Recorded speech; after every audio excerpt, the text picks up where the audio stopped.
देवकी सुत गोविंद वासुदेव जगतपति देवमेतनियं कृष्ण त्वाम अहम शरणं गतः। अथ श्री वायुपुराण एकोनविंशोऽध्यायः चंद्रवंश कीर्तनम्। ओं नमः शिवाय। ओं नमः शिवाय।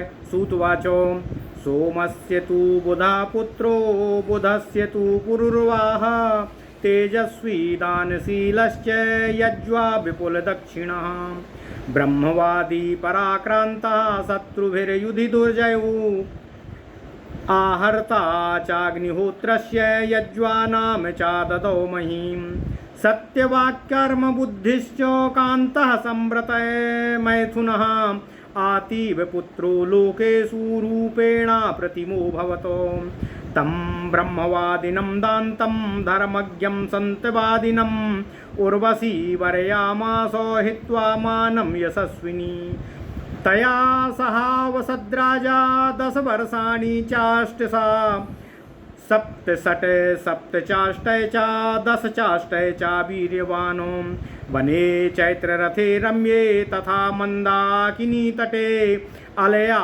अलकायां विशालायां नन्दने च वनोत्तमे गन्धमादनपादेषु मयूरशृङ्गे नरोत्तमे उत्तराश्च कुरुन् प्राप्य कलापग्राममेव च एतेषु वनमुख्येषु सुरैराचरितेषु च उर्वश्या सहितो राजा रेमे परमया मुदाः ऋषयः ऊचु गन्धर्वीं चोर्वशीं देवी राजानं मानुषं कथं देवानुत्सृज्य सम्प्राप्ता तन्नो ब्रूहि बहुश्रुतः। सूतवाचो ब्रह्मशापाभिभूता सा मानुषं समुपस्थिता एलं तु तं वरारोहा समथेन व्यवस्थितः आत्मानः शापमोक्षार्थं नियमं च चकारतु अनग्नदर्शनं चैव अकामात् सह मैथुनं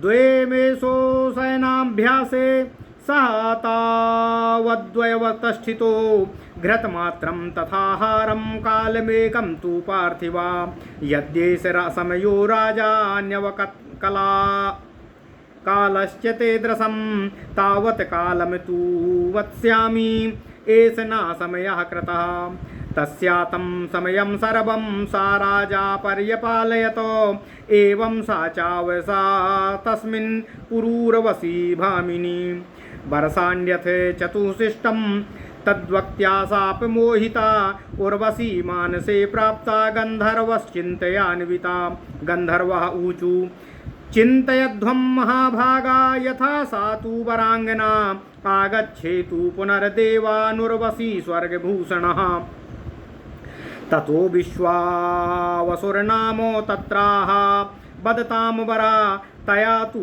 समयस्तत्र क्रियमाणे मतो नघः समय व्यक्तु क्रमात्मा सा वै राजानं त्वक्षये यथा तदहं वच्मि वह सर्वं तथा त्वक्ष्यामि त्वक्ष्यति सा नृपं सहसा ससहायो गमिष्यामि युष्माकं कार्यसिद्धये एवमुक्त्वा गतस्तत्र प्रतिष्ठानं महायशा सा निशायामथागम्य मेषमेकं जहारतु मातृवर्धते सा तु मेषयोश्चारुहासिनी गन्धर्वागमनं गत्वा शयनस्था यशस्विनी राजानां ब्रवीत् सा तु पुत्रो मे हि यायेति वै एवमुक्तो विनिश्चिन्त्य नग्न तिष्ठति वै नृपा नग्नं द्रक्ष्यति मां देवी समयो वितथो भवेत् ततो भूयस्य गन्धर्वा द्वितीयं मेषमाददुः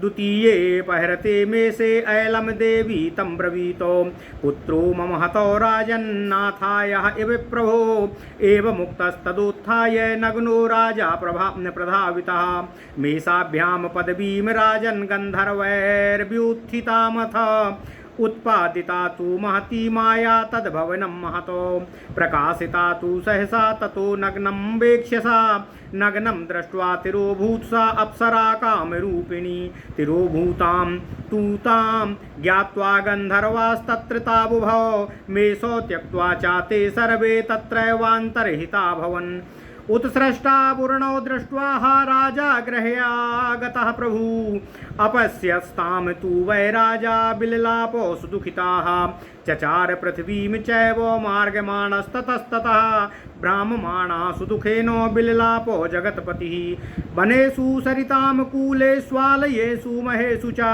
विचारो ग्रीष्मेको निर्झरोप वनेषु च खेटखरवट वाटीषु नगरे नगरे तथा पप्रच्छो सकलान् सत्त्वान् विषीदन्निद नदं ब्रवीतो किं न पश्यसि रे मदमूढं विरुध्यमं क्वा गतासि वरारोहे धिक्ते जीवितमि दृढम् अपापश्यच्च ताम राजा कुरुक्षेत्रे महाबला प्लक्षतीर्थे पुष्करिण्यां विगाढेनाम्बूना प्लुतामो क्रीडन्तीमप्सरोभिश्च पञ्चभिः सहसोभनामो अपश्यत्ता तथा भूसुभ्रू राजनामविदूरतः उर्वशी साह सखी प्राह अयं सा पुरुषोत्तमः। ओम नमः शिवाय।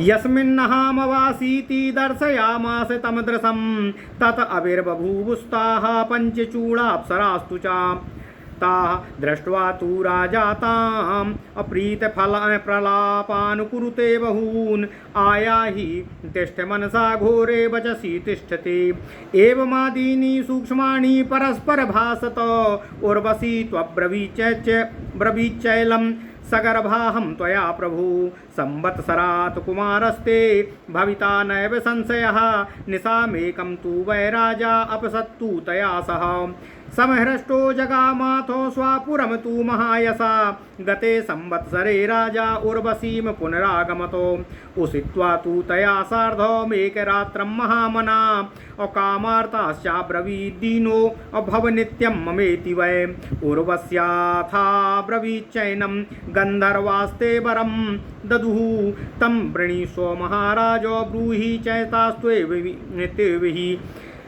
व्रणे नित्यं हि सालोक्यं गन्धर्वाणां महात्मनाम तथेत्युक्त्वा वरं बभ्रे गन्धर्वाश्च तथा स्तुतिः स्थालीमग्ने पूरयित्वा गन्धर्वाश्च तमब्रुवन् अनेन इष्ट्वा लोकं तं प्राप्स्यसि त्वं नराधिपः तमादाय कुमारं तु नगरायोपचक्रमे निक्षिप्य तमरण्यां च सपुत्रस्तु गृहान्ययो पुनरादाय द्रस्याग्निमस्त्वत्थं तत्र दृष्टवानो समीपतस्तु तं दृष्ट्वा ह्रस्वत्वं तत्र विस्मितः गन्धर्वेभ्यस्तथा यातुमग्निनां गामगतस्तु सा श्रुत्वा तमर्थखिलमारणी तु समादिशतो अश्वत्थो धरणिं कृत्वा अमथित्वाग्निम्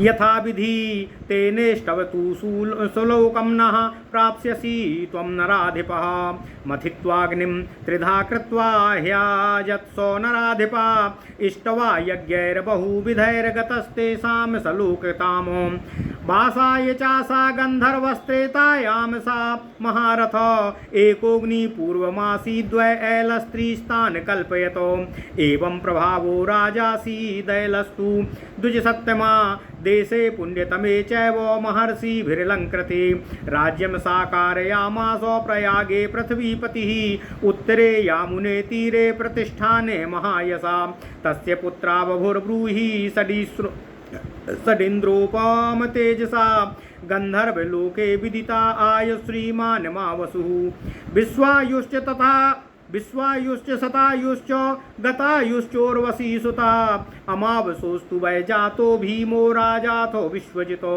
श्रीमान् भीमस्य दायादो राजासीत् काञ्चन प्रभा विद्वांस्तु काञ्चनस्यापि सुहोत्रो भून् महाबलः सुहोत्रस्याभवज्युः कौशिकागर्भसम्भवः प्रतिगम्य ततो गम्याः वितते यज्ञकर्मणि प्लावयामास तं देशं भाविनोऽर्थस्य दर्शनात् गङ्गया प्लावितं दृष्ट्वा यज्ञवाटं समन्ततः सोऽहद्रोत्रीर्वद क्रुद्धो गङ्गां संरक्तलोचनाम् अस्य गङ्गेवलेपस्य सद्य फलमवाप्नुहि एतत्ते विपुलं सर्वं पीतमभ्यः करोम्यहं राजर्षिणा ततः पीतां गङ्गां दृष्ट्वा सुरैर्ष्यः उपनिन्योर्महाभागा दुहितृत्वेन जाह्वनीमो यौवना स्वस्य पौत्रीं तु कावेरीं जुहुरावहतो यौवनास्यस्य शापेनो गंगां येन विनिर्ममे कावेरीं सरितां श्रेष्ठां जुहुनु भार्यामनिन्दितां जहनुश्च दयितं पुत्रं सुहोत्रं नाम धार्मिकं कावेर्यां जनयामास अजकस्तस्य चात्मजः अजकस्य तु दायादो बालका स्वो महायसा बभूवुश्च गयाशीलः कुशस्तस्यात्मजस्मृतः कुशपुत्रा बभूवुश्च चत्वारो देववर्चसा कुशास्व कुशनाभश्च अमूर्तारयो वसु कुशस्ताम्बस्तस्तस्तेपे पुत्रार्थे राजसत्तमा पूर्णे वर्षसहस्रे वयसतक्रतुमपश्यतो सुदुर्गं तापसं दृष्ट्वा सहस्राक्षः पुरन्दरा समर्थं पुत्रजनने स्वयमेवास्य शाश्वतः पुत्रत्वं कल्पयामास स्वयमेव पुरन्दरः गाधिर्नाम भवत्पुत्रः कौशिकः पाकशासनः पौरुकुत्सा भवद्वार्भार्या गाधिस्तस्याम जायत पूर्वकन्यां महाभागां नाम्ना सत्यवतीं शुभां ताम गाधी पुत्रा काव्याय ऋचिकाय ददौ प्रभु तास्यां पुत्रस्तु वै भर्ता भार्गवो भृगुनन्दना पुत्रार्थे साधयामास चरुं गाधेस्तथैव च तथा चाहूय सुधृतिं ऋचिको भार्गवस्तदा उपेयुज्यश्चरूरयं त्वया मात्रा चाते शुभे तस्यां जनिष्यते पुत्रां दीप्तिमान् क्षत्रियर्षभः अज्ञेयः क्षत्रियैर्युद्धे क्षत्रियर्षभसूदनः तवापि पुत्रं कल्याणी धृतिमन्तं तपोधनम् असमात्मकं द्विजश्रेष्ठं चरूरेशो विधास्यति एवमुक्त्वा तु तां भार्यां ऋचिको भृगुनन्दन तपस्याभिरतो नित्यामरण्यं प्रविवेशः गाधी सदारस्तु सदा ऋचिकाश्रममद्भिगातो तीर्थयात्रा प्रसंगेन सुतां द्रष्टुं नरेश्वरं चारुद्वयं गृहीत्वा तु ऋषे सत्यवदीसता अचतुर्वचनमव्यज्ञाः हृष्टा मात्रे न्यवेदयतो माता तु तस्यै देवेन दुहित्रे स्वं चरुं ददौ तस्याश्चरूमथज्ञानादात्मनः सा चकारः अथ सत्यवती गर्भं क्षत्रियान्तकरशुभम् उद्धारयामास दीप्तेन वपुषा घोरदर्शनां तं ऋचिकस्ततो दृष्ट्वा योगेनाप्यनुमृश्य च तदा ब्रवीद द्विजश्रेष्ठो स्वाम भार्यां वरवर्णिनीं मात्रासि वञ्चिता भद्रे चारुवत्या सहेतुना जनिष्यति हि पुत्रस्ते क्रूरकर्माति दारुणा माता जनिष्यते वापि तथा भूतं तपोधनं विश्वं हि ब्रह्मा तपसा मया तत्र समर्पितम् एवमुक्त्वा महाभागा भर्त्रा सत्यवती सदा अप्रासादयामास पतिं सुतो मे नो नेद्रसे भवेत् ब्रह्मणापासदस्तस्य इत्युक्तो मुनिरब्रवीत नयस संकल्पितः कामो मथा भद्रे तथा त्वया उग्रकर्म भवेत् पुत्रः पितुर्मातुश्च कारणात् पुनः सत्यवती वाक्यमेव मुक्त्वा ब्रवीदिदम् इच्छर्लोकानपि मुने सृजेथा किं पुनः सुतम् असमात्मक मृजुं भर्तः पुत्रं मे दातुमर्हसि काममेवं विधा पुत्रो मम स तु वद प्रभो मय्यन्यथा न शक्यं वै कर्तुमेव द्विजोत्तमा ततः प्रसादं करोत्स तस्यास्तपसो बलात् पुत्रे नास्ति विशेषो मे पौत्रे वा वरवर्णिनी त्वया यथोक्तं वचनं तथा भद्रे भविष्यति तस्मात् सत्यवती पुत्रं जनयामास भार्गवं तपस्याभिरतं दत्तं दान्तं जमदग्निं शमान्तकम् ओम नमः शिवाय। भृगुशरु विपर्यासे रौद्रवैष्णवयो पुरा जन्माद्वैष्णवस्याग्निर्जमदग्निरजायतो विश्वामित्रं तु दायादमगाधी कुशीकनन्दनः प्राप्य ब्रह्मर्षि समतां जगाम ब्रह्मणावृतः सा हि सत्यवती पुण्या सत्यव्रतपरायणा कौशिकीति समाख्याता प्रवृत्तेयं महानदी परिश्रुता महाभागा कौशिकी सरितांबरा इक्ष्वाकुवंशे त्वाभात सुर्वेर्वुर्नाभि पार्थिवाः तस्य कन्या महाभागा कामली नाम रेणुका रेणुकायां तु कामल्यां तपोधृति समन्वितः आर्चीको जनयामास जमदग्नि सुदारुणं सर्वविद्यान्तकं श्रेष्ठं धनुर्वेदस्य पारगं रामं क्षत्रियहन्तारं प्रदीप्तमिव पावकम्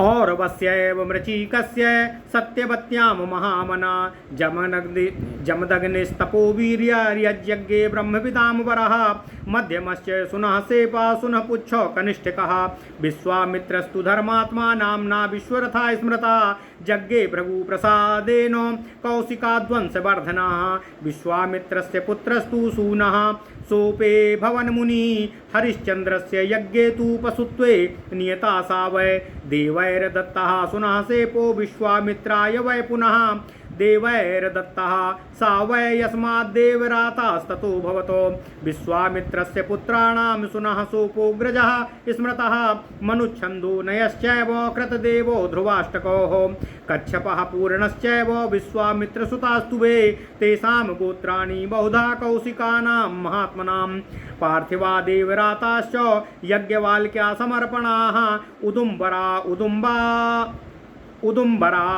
उदुम्लानास्तार्कायमे मुञ्जता लोहिण्यां रेवणश्चैव तथाकारीशवा स्मृता बभ्रवः पाणिनश्चैव ध्यानजप्यास्तथैव च सालावत्या हिरण्याक्ष्याः स्वयं कृतं गालवा स्मृता देवलायां दूताश्च सालङ्कायनवास्कलाः ददाति वादैराश्चान्ये विश्वामित्रस्य धीमता ऋषयान्तर्विवाह्यास्ते बहवः कौशिका स्मृताः कौशिकासौ श्रुताश्चैव तथान्ये सैन्धवायना पौरोवरस्य पुण्यस्य ब्रह्मर्षे कौशिकस्युता द्रसद्वती सुतश्चापि विश्वामित्रा तथास्तका अष्टकास्य सुतो यो हि प्रोक्तो जुहुगणो मया। ओम नमः शिवाय।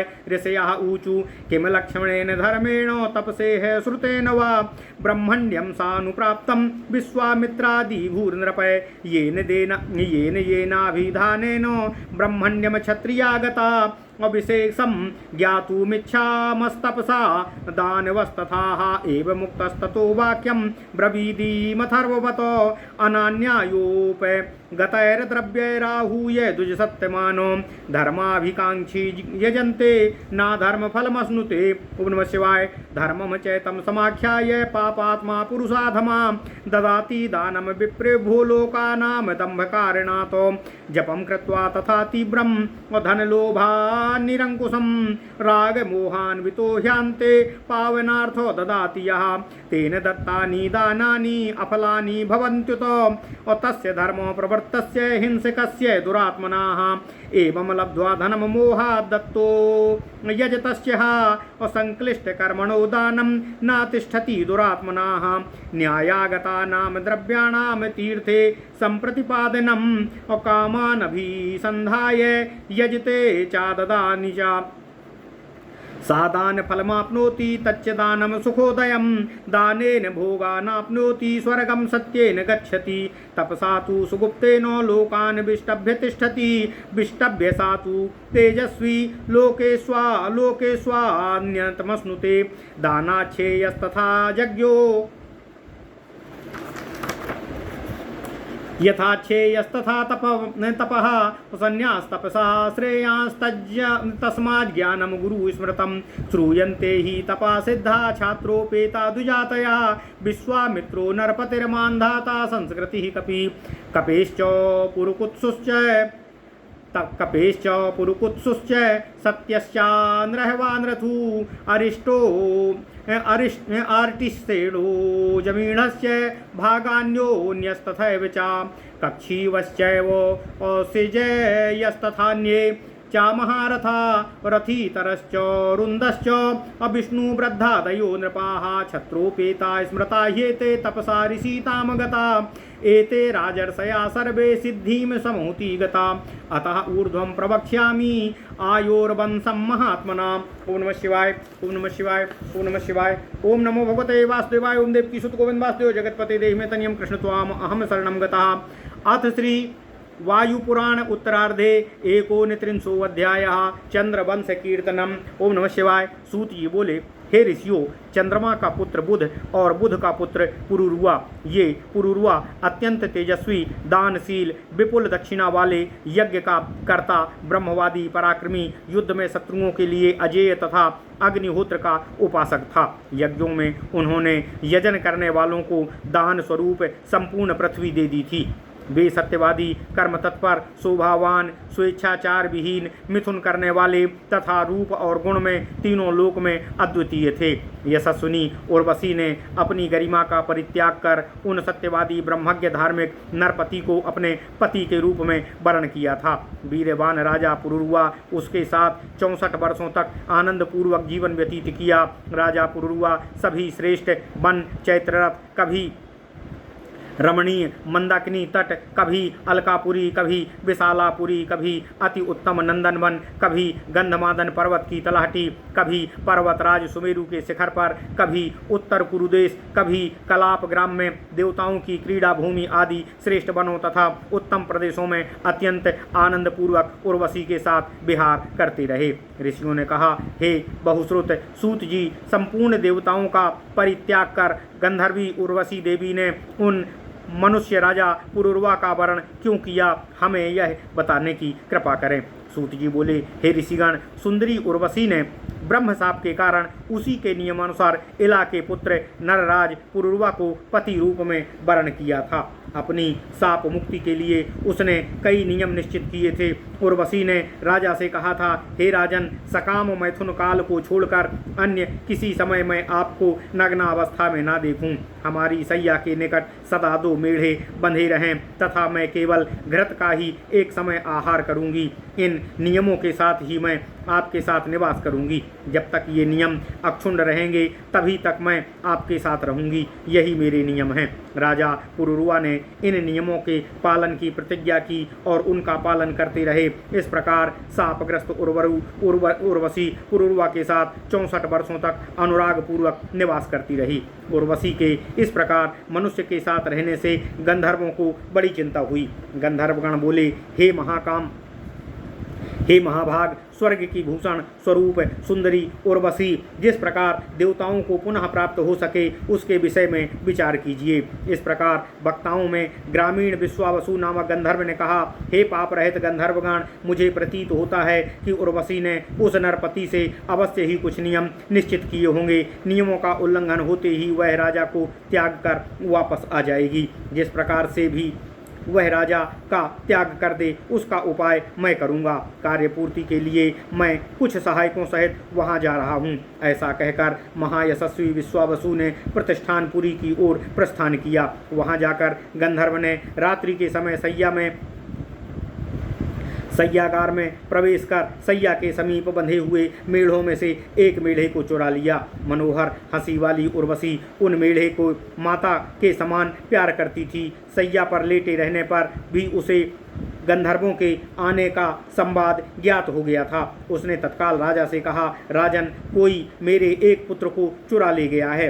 राजा ने उसकी बातें अवश्य सुनी, किंतु नग्ना अवस्था होने के कारण यह सोचा कि यदि मैं उठा तो उर्वशी मुझे नग्न देख लेगी और इस प्रकार मेरी प्रतिज्ञा टूट जाएगी। इसी समय गंधर्वों ने दूसरे मेढ़े को भी चुरा लिया। तब देवी उर्वशी ने राजा पुरुरुआ से कहा, हे राजन, हे प्रभु, मेरे दोनों पुत्रों को अनाथ की भांति चुरा लिया गया है। उर्वशी के इस प्रकार कहने पर राजा नग्नावस्था में दौड़ पड़े और गंधर्व तथा मेढ़े के पद चिन्हों के पीछे चल दिए। उसी समय गंधर्वों ने एक बड़ी माया रची। उस समय से वह भवन सहसा अलौकिक हो गया। इच्छानुसार रूप धारण कर सकने वाली उर्वशी ने उस समय राजा को नग्न देख लिया और वह अंतर्ध्यान हो गई। उर्वशी को तिरोहित होते देखकर गंधर्वों ने उन दोनों मेढ़ों को छोड़ दिया तथा स्वयं भी तिरोधान हो गए।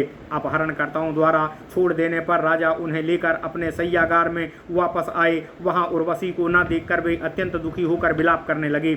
उर्वशी की खोज में वे राजा संपूर्ण पृथ्वी पर भ्रमण करते रहे। संपूर्ण जगत के अधिपति होकर भी वे दुखी होकर रोते रहे और संसार भर में घूमते रहे। वे नग्न, वे वन, नदी तट, अनेकों उपनिवेशों गिरी कंदराओं, झरनों, उपवनों, आखेट स्थलों, घाटियों, ग्रामों, बाग वाटिकाओं तथा नगरों में घूम घूम कर सभी प्राणियों से विषाद युक्त मन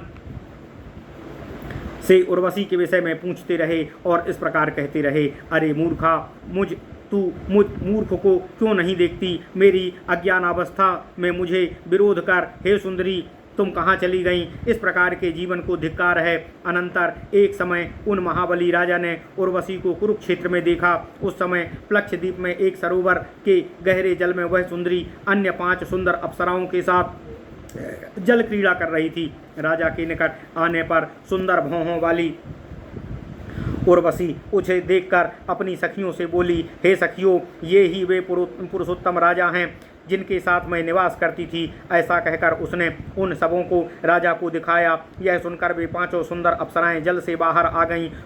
राजा उर्वशी को देखकर प्रेमवश बहु प्रकार से विलाप करते हुए कहने लगे, हे सुंदरी, आओ मेरे इस कठोर हृदय में निवास करो। इस प्रकार उन दोनों ने एक दूसरे के लिए अगोचर परस्पर बातें की। अंत में उर्वशी ने राजा से कहा, हे प्रभु, अब मैं आपके संसर्ग से गर्भवती हो गई हूँ। पूर्व के वर्ष के अंत में यह तुम्हारा पुत्र अवश्य उत्पन्न होगा, इसमें कोई संदेह नहीं है। उसके पश्चात राजा पुरुरवा ने वहां उर्वशी के साथ एक रात्रि निवास किया और दूसरे दिन प्रसन्न मन से अपनी नगरी की ओर प्रस्थान कर दिया। 1 वर्ष के उपरांत वह उर्वशी के पास आया। एक रात्रि उसने उसके साथ रहने के बाद कामार्थ महामनस्वी राजा पुरुरवा ने दीन भाव से उससे कहा कि तुम मेरे पास सदा निवास करो। इस पर उर्वशी ने राजा से कहा, यह तभी संभव होगा जब गंधर्वगण तुम्हें इस प्रकार का वरदान देंगे। आप उनसे इस संबंध में बात करो और इस प्रकार के वरदान की याचना करो। मैंने सर्वदा के लिए महात्मा गंधर्वों के सालोक्य को ग्रहण किया है, इसलिए अब मेरा वहीं निवास होगा। उर्वशी की इन बातों को मानकर राजा ने गंधर्वों से वर देने की प्रार्थना की। गंधर्वों ने राजा की प्रार्थना स्वीकार करते हुए कहा कि ऐसा ही होगा और उन लोगों ने एक स्थली भूखंड को अग्नि से पूरित कर राजा से कहा, हे, इस अग्नि से यज्ञ करने पर आपको गंधर्व लोक प्राप्त होगा। तत्पश्चात उर्वशी के गर्भ से उत्पन्न अपने पुत्र के साथ उस अग्नि के आरण्य के मध्य रखकर उसने अपने नगर की ओर चले गए। वहां उन्होंने देखा कि एक अश्वत्थ वृक्ष पर अग्नि प्रज्वलित हो रही है। वह अग्नि अश्वत्थ वृक्ष को देखकर वे आश्चर्यचकित रह गए। इसके विषय में गंधर्वों को बताने का निश्चय किया। राजा ने यह सब वृत्तांत गंधर्वों को बताया। यह सब सुनकर गंधर्वों ने अरण्य में स्थित अग्नि द्वारा यज्ञ करने का आदेश देते हुए कहा, आप इस अश्वत्थ वृक्ष में अरण्य प्राप्त कर यथाविधि मंथन करके अग्नि प्राप्त करें और उसी अग्नि से यज्ञ का अनुष्ठान करें। हे नरपति, इस प्रकार करने पर ही आप हमारे गंधर्व लोक को प्राप्त कर सकेंगे। गंधर्वों के इस प्रकार निर्देश के अनुसार नरपति पुरुरवा ने अरण्य का मंथन कर उससे उत्पन्न अग्नि को 3 भागों में बांटकर उससे यज्ञों का अनुष्ठान किया। इस प्रकार अनेकों यज्ञों का अनुष्ठान करके उन्होंने गंधर्वों के सालोक्य को प्राप्त किया और गंधर्वों के समान सुख सुविधाएं प्राप्त की। पूर्व काल में अग्नि केवल एक थी, जिसे त्रेता युग में महारथी राजा पुरुरवा ने 3 भागों में विभक्त किया था। हे द्विजोत्तम गणों, इला नंदन राजा पुरुरवा इस तरह का योद्धा तथा प्रतापी था। महर्षि गणों से सुशोभित पुण्य प्रदेश प्रयाग में वे भूषित राजा भूपति राजा राज करते थे। यमुना के पवित्र तट पर स्थित प्रतिष्ठानपुर उस महायशा राजा की राजधानी थी। उनके इंद्रतुल्य तेजस्वी 6 पुत्र हुए जो गंधर्व लोक में विख्यात और सम्मानित थे। उनके नाम आयु, श्रीमान, अमावसु, विश्वायु, शतायु, गतायु थे। ये सभी उर्वशी के पुत्र थे। अमावसु के पुत्र विश्वविजयी राजा भीम थे।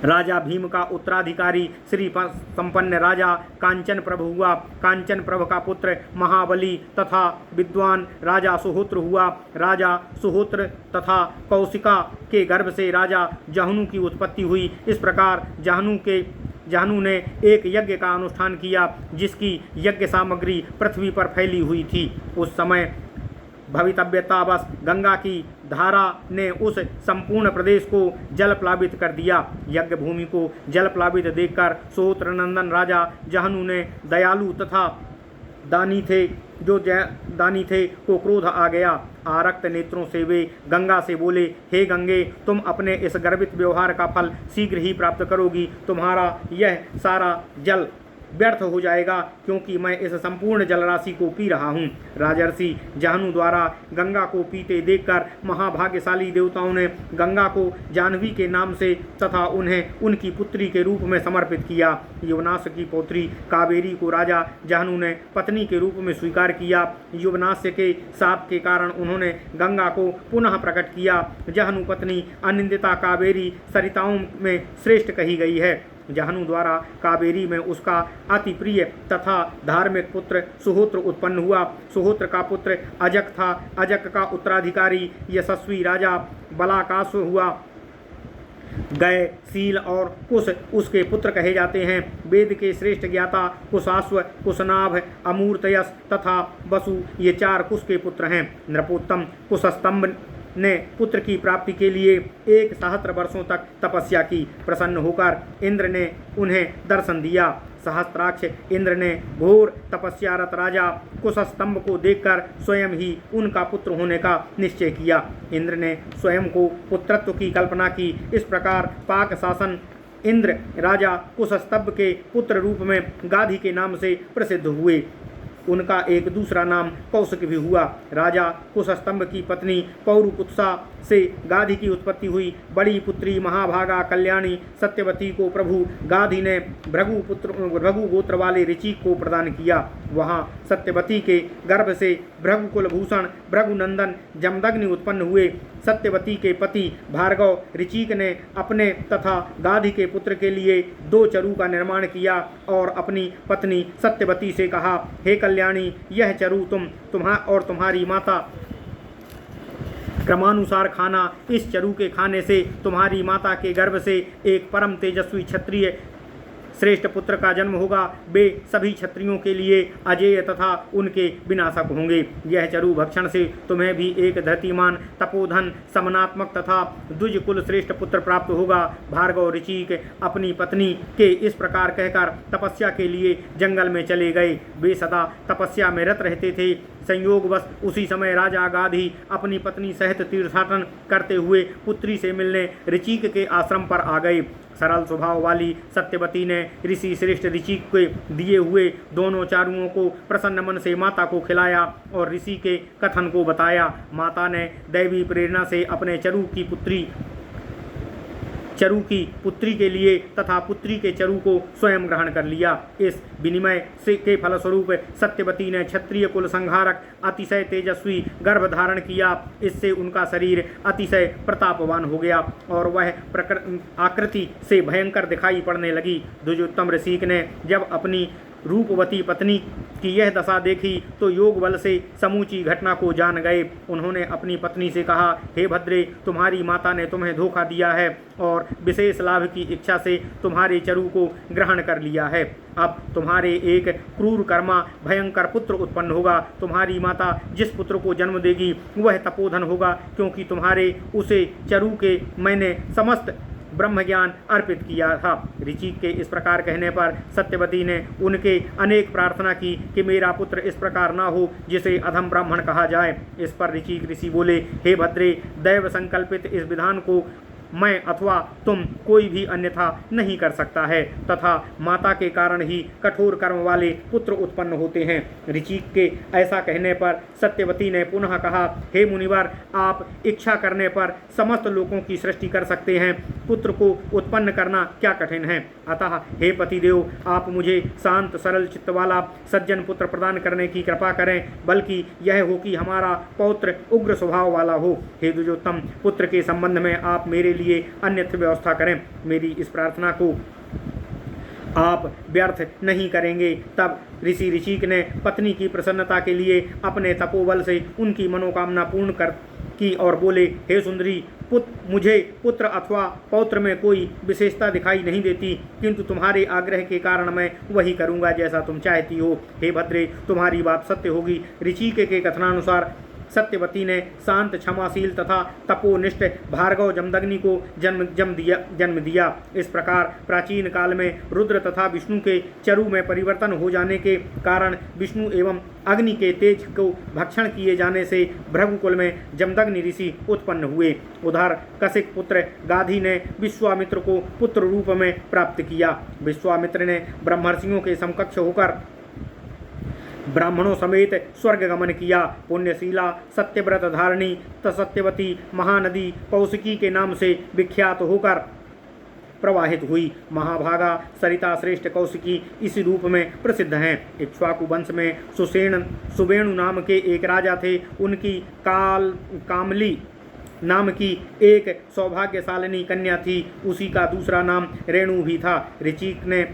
ऋचिक के तपस्वी तथा धैर्यवान पुत्र जमदग्नि ने इस कामली रेणुका के गर्भ से अति उग्र स्वभाव वाले परशुराम को जन्म दिया। परशुराम सभी विद्याओं के पारगामी, धनुर्वेद में परम प्रवीण, क्षत्रियों के संहारक तथा अग्नि के समान प्रदीप्त थे।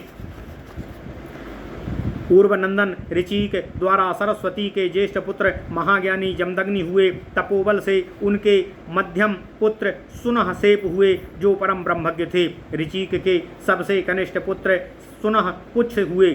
कौशिक से महर्षि भृगु की कृपा द्वारा धर्मात्मा विश्वामित्र का जन्म हुआ। कौशिक के वंश में शिरोमणि विश्वामित्र विश्वरथ के नाम से विख्यात हुए। विश्वामित्र के पुत्र मुनि सुनहसेप राजा हरिश्चंद्र के यज्ञ अनुष्ठान में बलि देने के लिए नियत किए गए, किंतु देवताओं ने सुनहसेप को पुनः विश्वामित्र को वापस कर दिया। देवताओं द्वारा वापस कर देने के बाद में इनका नाम देवरात पड़ा।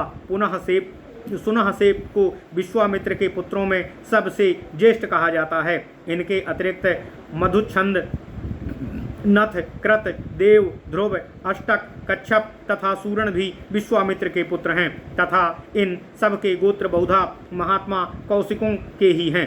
पार्थिव, देवरात, याज्ञवल्क, समर्षण, उदुम्बर, उदुमलान, तारक, यममुंचत, लोहिंड्य, रेवण, कारीसु, बभ्रू, पाणिन, ध्यानजप्य, सालावत्य, हिरण्याक्ष, स्वयंकृत, गालव, देवल, यामदूत, सालंकायन, बास्कल, ददाती तथा बादर आदि नाम वाले वंशों में उत्पन्न होने का गोत्र परम ज्ञानी विश्वामित्र का ही है। कौशिक गोत्र में उत्पन्न होने वाले बहुतोरों का विवाह संबंध अन्य ऋषि गोत्रों में उत्पन्न होने वालों के साथ कहा जाता है। कौशिक, सौश्रुत तथा सैंधवायन के वंशज पुरुरुआ के वंश में उत्पन्न पुण्यवान ब्रह्मर्षि कौशिक के गोत्र के ही कहे जाते हैं।